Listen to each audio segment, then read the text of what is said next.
Кога живеете тук? От хан Аспарух по време. 681 година. Ти оптимист ли си по принцип? Не, аз съм си обикновен човек съм си. Който работят. Който не работи, да си чувстват работата. Сирена имаше преди малко. За какво виеш? За какво виеше сирена? Чакай, мани, да я се мърни.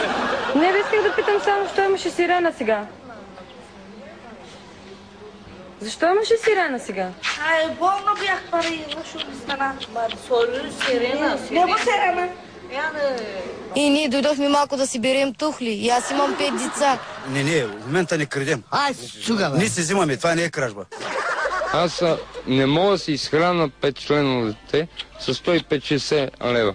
Порядъчно пиналият Йордан Начев влезе с гръм и трясък в една от избирателните секции. Събори тъмната стаичка. Въпреки това му дадоха да гласува. Ти знаеш ли, че в деня на изборите не трябва да се пие? Ама днеска пи. А сега като си в такова състояние, знаеш ли за кого гласуваш? На три съм. Нали? Къде се къпете тук? Къде се къп по клозето? По тоалетната се къпеме. Къде да се къпеме? Ако има пари, всека седмица. Ако има пари, президент ще се къпим. Според вас бяха ли взети подходящите мерки, за да се спре хепатит? Ко?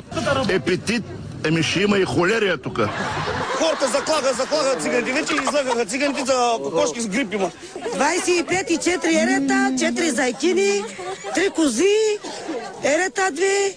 Само с едно кон остана. Защото и мисля, че и тя пълка шивани и аз ги заклав. За една седмица си